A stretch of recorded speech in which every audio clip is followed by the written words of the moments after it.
আজকে রান্না করব ভুনা খিচুড়ি। সেই জন্য আমি নিয়ে নিয়েছি 1 কাপ সরিষার তেল।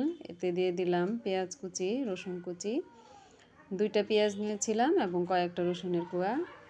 সবগুলো আমি তেলের মধ্যে ভেজে নেব। এবার দিব তেজপাতা, দিলাম শুকনা মরিচ, এবার দিব দারুচিনি, এলাচ। সবগুলো উপকরণ 2-1 মিনিট আমি তেলে ভেজে নেব।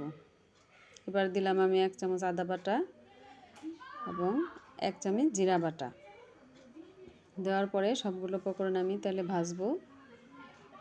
ভাজার পরে আমি দিয়ে দেব আমার পোলাওয়ের চাল এবং ডাল। এখানে আমি 3 কাপ চাল নিয়েছি এবং 1 কাপ মুসুরি এবং মুগ ডাল মিশানো 1 কাপ ডাল। চাল ডালগুলো আমি একবারে পানিতে ধুয়ে পানি ঝরিয়ে নিয়েছি। এবার মশলা এবং তেলের সাথে চাল এবং ডালগুলো একটু ভেজে নেব। 2-1 মিনিট একটু ভাজবো।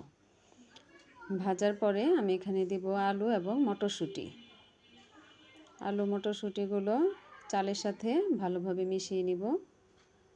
মিশিয়ে 2-1 মিনিট আমি ভেজে নিব। এভাবে ভেজে নেওয়ার পরে আমি এখানে মশলা এড করব। দিয়ে দিলাম 1 চামচ হলুদ, 1/2 চামচ ধনিয়ার গুঁড়া, এবার দিব আমি 1/2 চামচ মরিচের গুঁড়া, এবার 1 চামচ লবণ দিয়ে সবগুলো উপকরণ আমি আরেকটু নেড়ে চেড়ে মিশিয়ে নেব।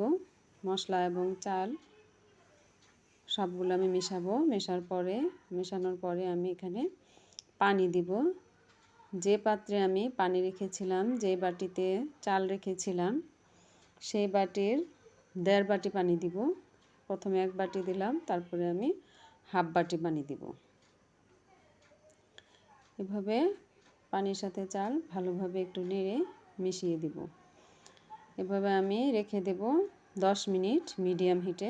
10 মিনিট পর ফিরে এলাম। আমার খিচুড়ি অনেকটাই হয়ে এসেছে।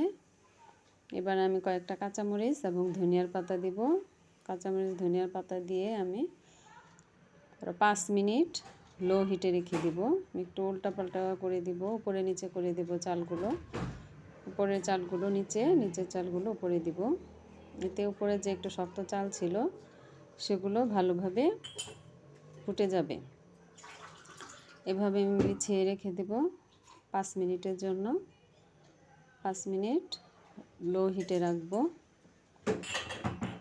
লো হিটে রাখার পর আমি 5 মিনিট পর ফিরে এলাম। আমার খিচুড়ি অনেকটাই হয়ে এসেছে।